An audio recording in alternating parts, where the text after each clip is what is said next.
The conductivity of intrinsic semiconductor depends on temperature.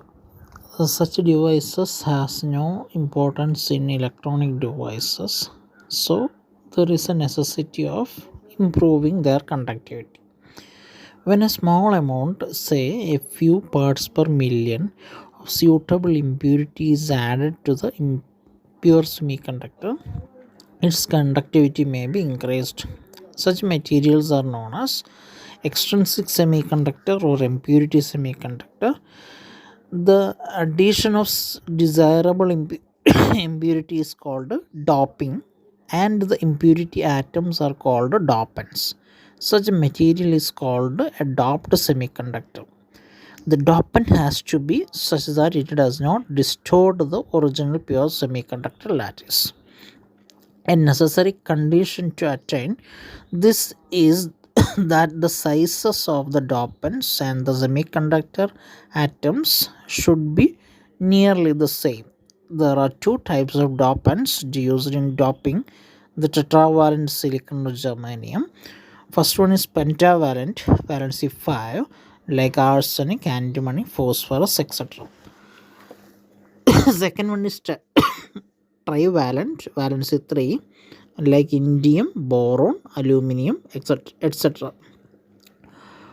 The doping changes the number of charge carriers of semiconductors. Silicon or germanium belongs to the fourth group in the periodic table, and therefore we choose the dopant element for nearly 5 or third group, expecting and taking care of the size of the dopant atom is nearly the same as that of silicon or germanium.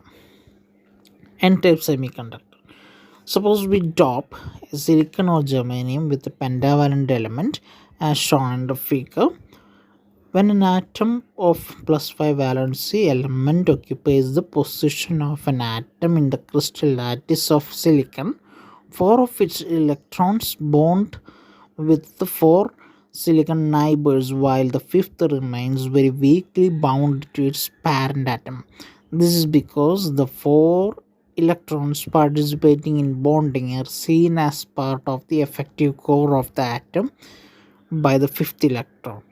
As a result, the ionization energy required to set this electron free is very small, and even at room temperature it will be free to move in the lattice of the semiconductor. The energy required is 0.01 electron volt for germanium and 0.0 electron volt for silicon. This is in contrast to the energy required to jump the forbidden band, about 0.72 electron volt for germanium, about 1.1 electron volt for silicon at room temperature in the intrinsic semiconductor. Thus, the pentavalent dopant is donating one extra electron for conduction and hence is known as donor impurity.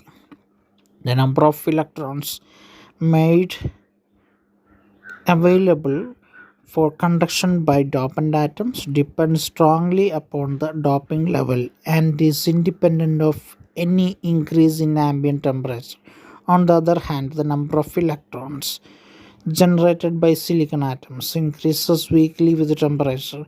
In a doped semiconductor, the total number of conduction electrons, Ne, is due to electron contribution by donors and those generated intrinsically, while the total number of holes is only due to intrinsic source. But the rate of recombination of holes decrease the number of holes.